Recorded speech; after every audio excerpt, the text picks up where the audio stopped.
You want to talk about Kano? Mortal Kombat is an IP overflowing with icons. Most franchises out there would kill to have just one icon of their own. They would commit war crimes to secure a second one.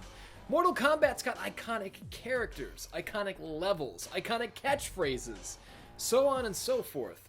As I create these boxes, you are probably checking them off with your own answers. Sub-Zero, Scorpion, The Pit, Get Over Here, Fatality, yeah. See? You know exactly what I'm talking about. Today, I want to take a break from palette swap ninjas, and I want to pause on the Pit conversation. If that's not what you wanted to hear, if you feel like I just tore your heart out of your chest, well, that's fitting. Because the star of the show today is Kano. What? Nobody felt like I tore their heart out? That was just bad writing and I'm pushing it? Doing a skit on screen recognizing it isn't clever, I'm just making it worse? Okay. Did you know Kano wasn't always envisioned as an Australian man? Do you know how Ed Boon and company created the original cybernetic eye look back in 1992? Have you ever seen this before? Are you aware that the first thing Kano did when he gained ultimate control of everything was have Sonya and Cassie Cage fight each other, practically naked, for his entertainment? We will discuss all of this today because it's time.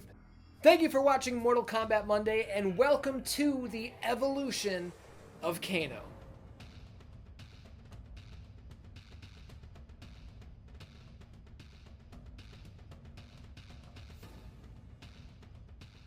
Every video here on 616 Entertainment is made possible by my supporters over on Patreon. If you enjoyed the show here today, consider signing up. You'll get early access, exclusive videos and podcasts, and more. Pro Wrestling Tees has the merch. As always, thank you for watching.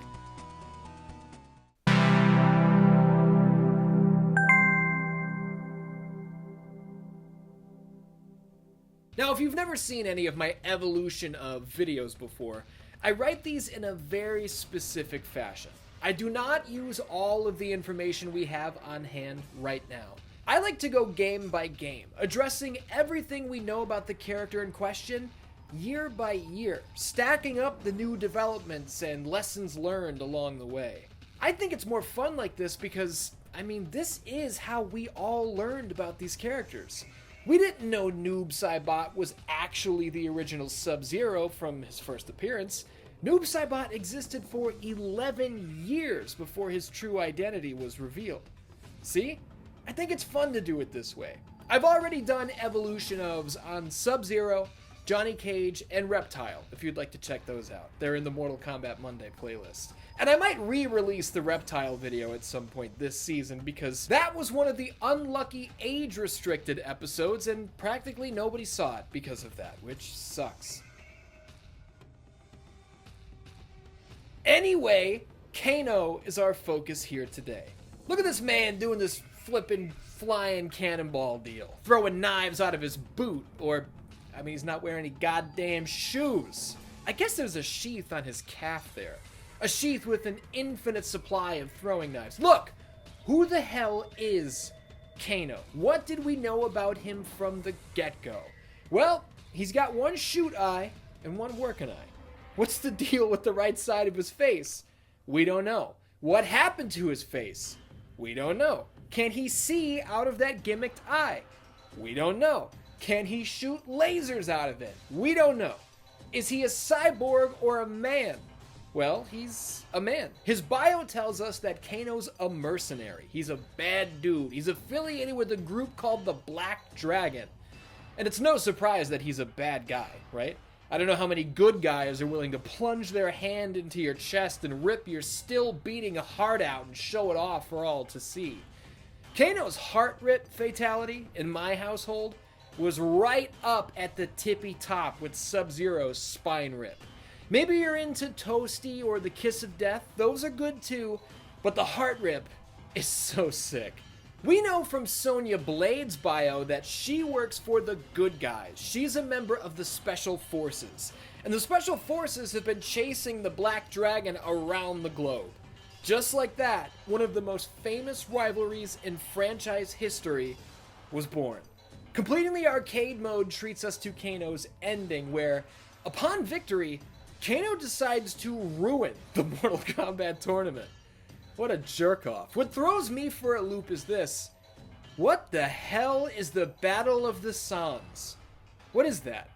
The Sans? Is it Sans? Was this a war over choice in fonts? Serif versus sans serif? Who knows? The Battle of the Sans will never be mentioned again, so forget this was ever brought up. Also, Kano didn't really win the tournament, so this isn't canon anyway. Mortal Kombat 2 is incredible. It's amazing, and Kano is not in it. Well, he's not playable. He's chained up in the background of the Khan's arena stage. At the time, none of us knew why. We wondered if Kano was unlockable. I mean, he's gotta be, right? Why would he be there if we couldn't play as him? He's not dead, I'm looking right at him. So give me Kano. I'll break the only the information we had at the time rule right here because this is not a lore thing, this is a reality thing. The reason that Kano and Sonya Blade are the only two fighters from the original game not playable in Mortal Kombat 2 is because they were not very popular.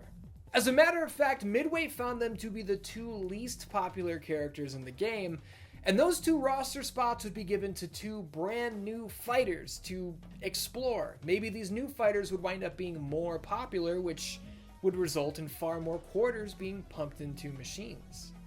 Mortal Kombat 3 arrived in 1995, and with it came the return of Kano. There seems to be an attempt to explain away why he wasn't playable in MK2, thought to have been killed in the first tournament. But he was right there. So what are you talking about? It also doesn't help that Sonya's ending alludes to her killing Kano. Either way, our dude's got a sick new red and black outfit. He's working for Shao Kahn now, teaching Khan's fighters how to use our weapons, and Sonya Blade, who has also returned, is still chasing him throughout the realms. One of his new fatalities answers the question that we'd had forever. Yes, his gimmicked eye actually can fire lasers. Pretty powerful lasers, too. Holy jeez. Now, if you're still wondering about the origins of the eye, the origins of the steel part of his head, tough shit. 3 years after the character's debut, the cybernetic portion of his body still hasn't really been addressed in any way. Now, can we step out of Mortal Kombat 3 for a second? I feel like I have to do this, because every once in a while there will be certain viewers who will say something like, hey, they addressed that in the comics. I'll make this as quick as possible. In the same year MK3 released, 1995, Malibu put out a 3-issue comic series called Mortal Kombat, Kano, and Raiden. The reason I never address this stuff is because it's totally non-canon. It was never canon. None of this counts. These books tell the story of Raiden seeing the good in Kano and trying to help him turn over a new leaf, only to find out Kano was working him the entire time, gathering information for Shao Kahn, and there's a sword called the Ebon Rule, which is really important. Jade is apparently known as the Storm Warrior. She's partners with Smoke, who hilariously has the power of confusion. This whole thing is a mess. It's a total piece of shit, and the artwork is worse than the story. I'm bringing this up because this must be where they reveal the origins of the cybernetic eye, right? Wrong! No mention of it whatsoever. Good. I'm glad we spent time on this, right? Stop telling me to look into this bullshit, okay? Back to Mortal Kombat 3, where Kano also has a new ability to reach into your mouth and pull your entire clean skeleton out, which is just fantastic. Kano's ending has him defeating Shao Kahn and trying to ingest the souls the Emperor had captured, but he can't handle it. He's torn apart, essentially sacrificing himself and saving the entire world in the process. Accidental hero Kano. How about it? This didn't really happen though, so don't worry about it. Ultimate Mortal Kombat 3 made 0 changes to the character, and certain versions of Trilogy allowed for the original costume to be played, but That's about it. And no, the OG costume and the new one do not have their own stories. It's the same story for both looks. MK made the leap into the third dimension in 1997 with the release of Mortal Kombat 4. Kano is not in this game. He's dead, apparently. The Black Dragon died with Kano. You're the last one, Jarek. This guy, Jarek, not only looks like Kano, but he has all of Kano's moves. The cannonball, the heart rip, and oddly enough, the eye laser. Or eye lasers. He's got normal eyes, and he can shoot lasers out of both of them. So is Kano's laser related to the cybernetic eye or not? Is Jarek a full-on cyborg? No, he's just a regular dick-headed guy too. Man, it would be nice if they addressed the cybernetic stuff at some point, right? Unlike Sub-Zero, Johnny Cage, and Reptile, my previous evolution of subjects, Kano plays an important role in 2000's Mortal Kombat Special Forces. Kano's the main villain, allegedly. And I say allegedly because the real main villain is John Walsh, this game's director. I've stated that there's a possibility I'll do a full retrospective on mythologies this season. Maybe it's time to really dig into Special Forces as well. Ugh. Kano and the entire Black Dragon clan break out of prison. Kano and Tremor are walking like they've got a potato chip stuck between their ass cheeks and they don't want to break it. Anyway, let's jump to the very end of the game. Jax goes toe-to-toe with Kano, and this is actually the first time in the history of the games that we are hearing Kano's voice. You're too late, Jax. I have already reached the eye of Shitian, and soon you will know its power. And, delicious irony, you shall be the first to serve me. Now, it should be noted here that Kano's accent, even though it's not nearly as prominent in Special Forces as it would be later on, this was actually the first time that the games recognized Kano as Australian. Trevor Goddard's portrayal of Kano in the 1995 live-action film, this was the first time anyone had heard the character speak ever. Hello, baby. Did you miss me? Now look at this. Goddard's portrayal was so well received that Ed Boon, John Tobias, and everyone over at Midway basically went, fuck it, Kano's Australian now. And if you doubt that, go back to the earliest of early days. Look at all of Kano's biographies and backgrounds. Nowhere is he listed as Australian. He was actually described at one point as the son of an American woman, and he was born in Japan. So, shout out to Trevor Goddard, who unfortunately passed away in 2003. Thank you for giving us one of Kano's defining characteristics. I think you really set him apart in a universe full of monsters and ninjas and warriors of all shapes and sizes. What do we learn about Kano in Special Forces? Nothing, really. New characters like Tremor and Tazia are created as Black Dragon members. There's No Face as well. But nothing really happens here. There are no revelations of any kind, character-wise. I mean, I guess it's also important to clarify that Special Forces is a prequel to the original Mortal Kombat. So, in terms of timeline, this is back at the very beginning. We just didn't know about it until now. And with that, mercifully, we can move on. 7 years after his last mainline appearance, Kano would return in 2002's Mortal Kombat Deadly Alliance. This fifth entry in the franchise is a gold mine of lore, almost across the board, and luckily for a video like this, Kano is no exception. Here it is told that after getting his ass kicked by Sonya, Kano was jailed by Shao Kahn. He served years behind bars for his shortcomings in battle. When Shiva arrived with a plot to assassinate Shao Kahn, Kano devised a plan. Let me out of my cell and I'll help you take Kahn out. I know right where he is. I know this place like the back of my hand. Shiva went for it, and upon entry into Kahn's quarters, Kano snitched and Kahn killed Shiva on the spot. What a rat piece of shit. This put Kano back into good graces, with Shao Kahn offering him a job in his army once more. But a snake is a snake through and through. When the deadly alliance of Quan Chi and Shang Tsung jumped Shao Kahn, Kano was there, and he just let it happen, joining forces with the new Sorcerer tag team. Man, Kano really knows how to get in where you fit in, doesn't he?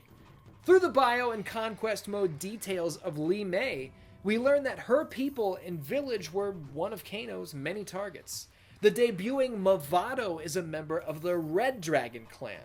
What is the Red Dragon? The Red Dragon is the original. This group was the real deal.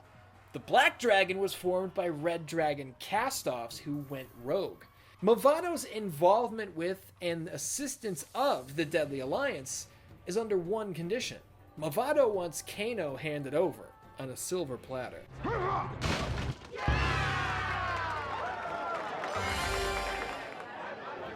Do you see what I mean about Deadly Alliance? I feel like this game is underappreciated specifically for what it did to lore and storytelling in the Mortal Kombat universe. Things really ramped up here. Our Black Dragon lead has gotten greedy over the years, no longer settling for the removal of his opponent's heart. Now, several handfuls of vital organs must be removed to satisfy Kano's hunger. In his arcade ending, we find out that after activating Quan Chi's amulet, Kano defeated and killed his longtime rival, Sonya Blade. His longtime rival whose hair he now wears around his neck as something of a trophy. Goodness gracious, what a freak. And if you think that's out of control, look at Quan Chi's ending, where Kano's corpse is inhabited by the soul of Liu Kang, resurrecting the multi-time Mortal Kombat champion inside of the body of the Black Dragon leader. This would have been an insane angle to run with. Kano showing up and all the good guys want to fight him having to explain, hold on, I'm actually Liu Kang, and nobody believes him. Can you imagine how many times we would have to see that conversation play out? As you might imagine, neither of these endings are canon.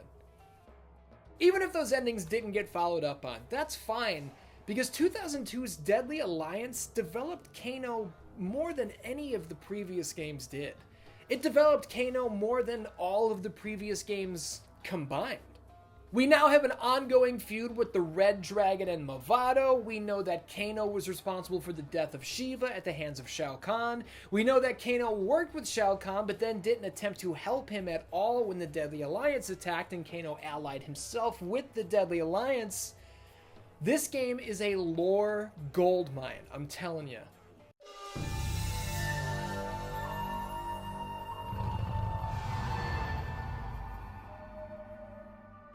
Two years later, Mortal Kombat Deception hits store shelves, and Kano is not in this game. He was featured, however, the following year as a non-playable character and optional secret boss fight in Mortal Kombat Shaolin Monks, another game I would love to do a full retrospective on this season. God, I love this game.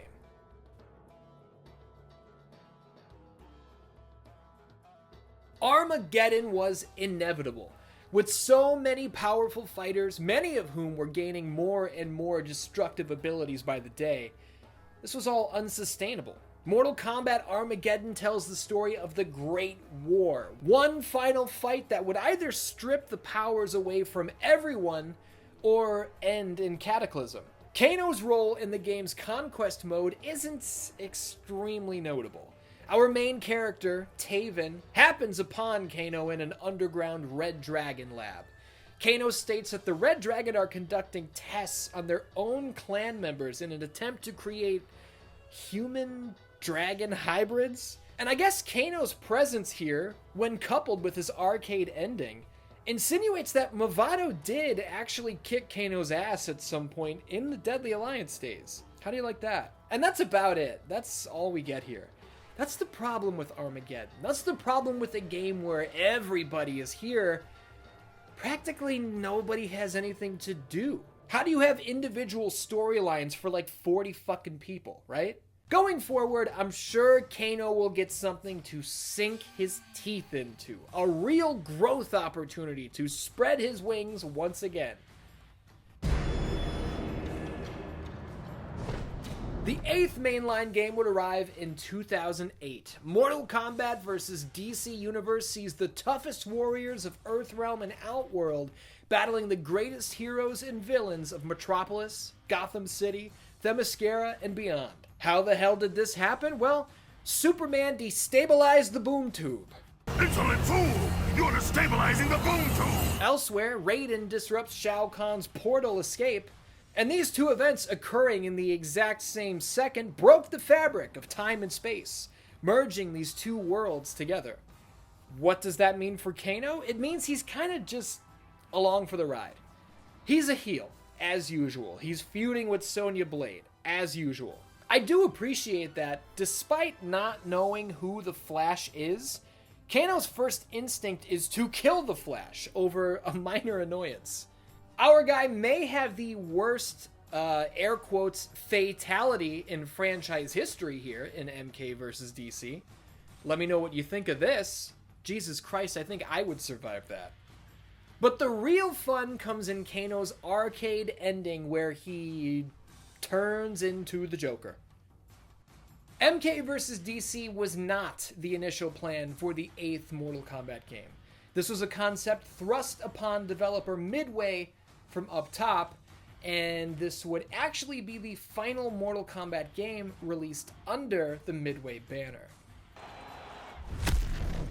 In 2011, NetherRealm Studios restarted the whole universe with Mortal Kombat. The 9th mainline game had no number attached to it because it's a reboot. A reboot in the sense that everything still happened, we're just going back and doing it again. A little different. We all still call it MK9 though. You know how it is. Mortal Kombat 9 picks up right where Armageddon left off. Before Shao Kahn drops the final blow on Raiden, Raiden sends a message back in time to his younger self in an attempt to change the course of history, to avoid this ever coming to pass.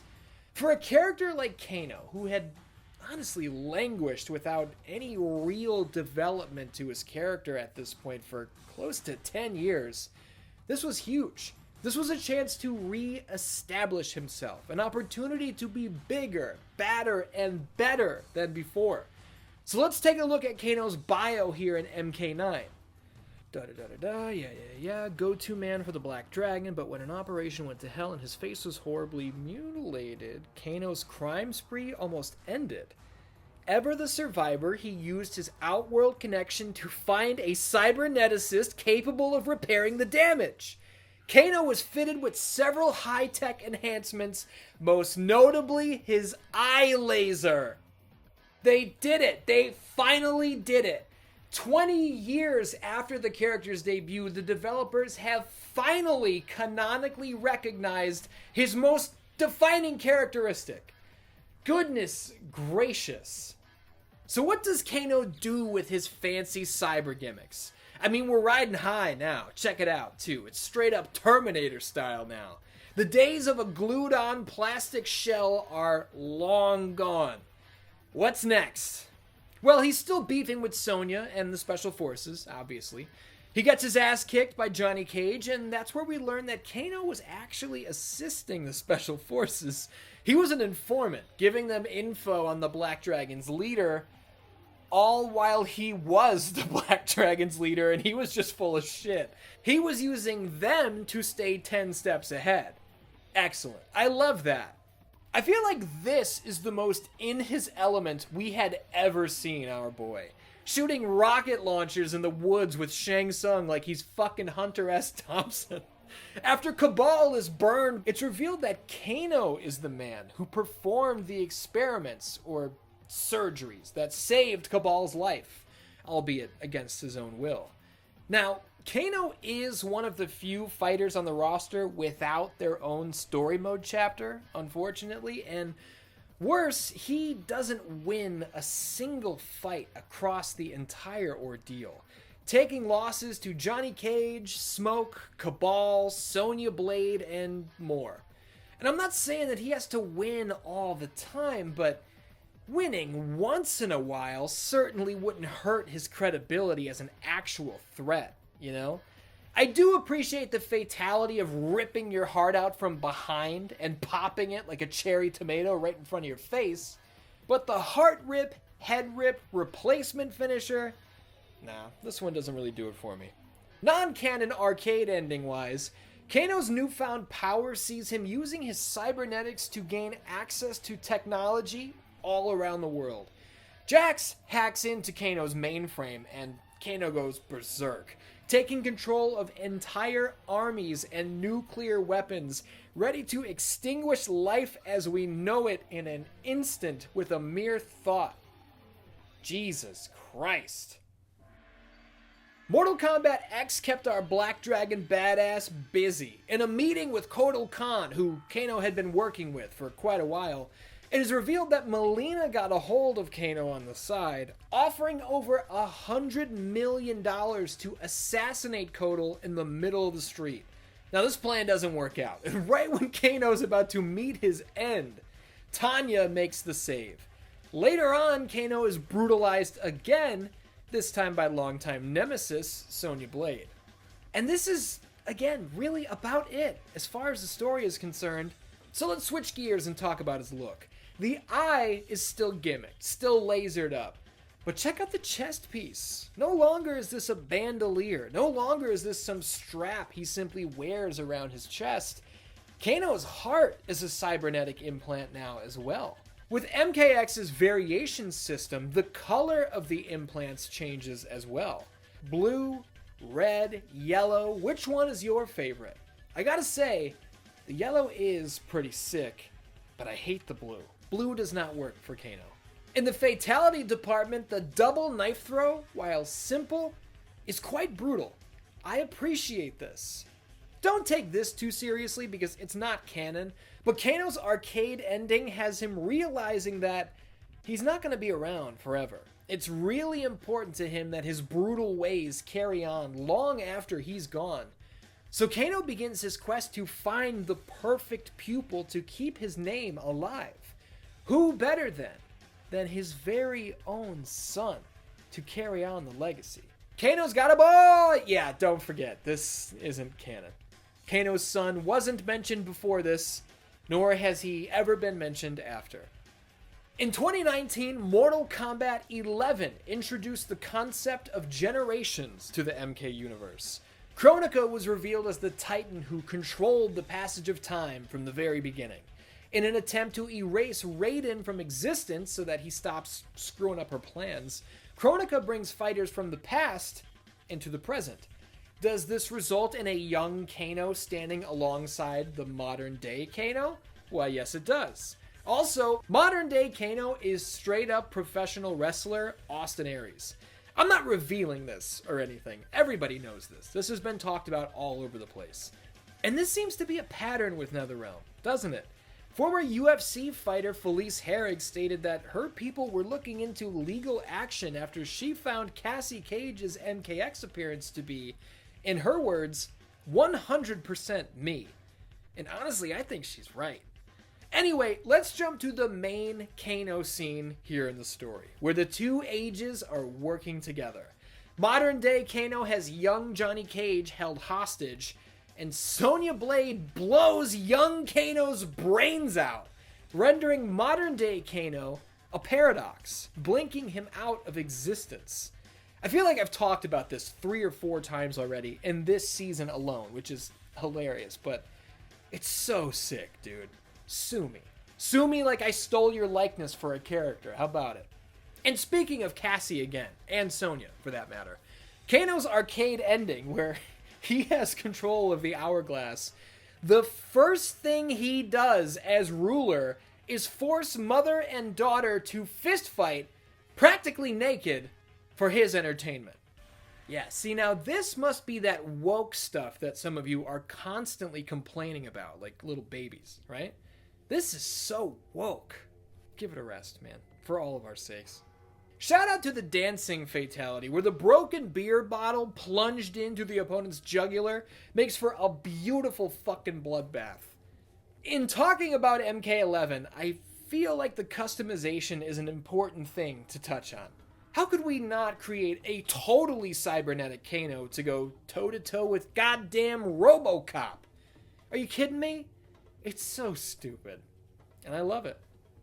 If there's something I don't love, and maybe you're not going to love it either, it's how we have to draw Kano's evolution to a close. At the end of Mortal Kombat 11 Aftermath, Liu Kang is restarting history from the dawn of time. Blah, blah, blah. So we head into Mortal Kombat 1, and Kano is here, but only as a cameo, which is a tag team assistant fighter. We can't play as Kano. Kano has no story beats. He doesn't speak. He doesn't matter. Him being here at all really makes no difference to anything. His cameo fatality is the tried and true heart rip. That's a nice callback, but this is not what we want.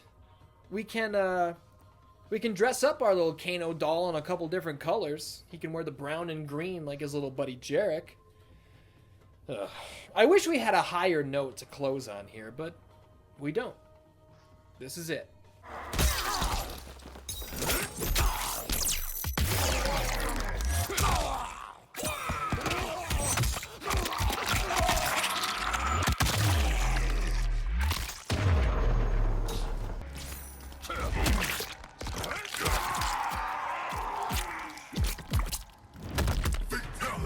So through all of this, what did we learn about Kano? Well, in over 30 years of existence as a character, Kano hasn't really grown at all. He's a bad guy, through and through. And that's fine. I don't want everybody to flip-flop between babyface and heel. That's boring. But Kano also hasn't ever really done anything of note, has he? He's a gun runner. He's a weapons trafficker. It doesn't really matter who he's working for, he will turn on them the second a better opportunity comes along. His cybernetic eye, despite being far and away his main attraction and most recognizable characteristic, has practically never been addressed in any real way across the games.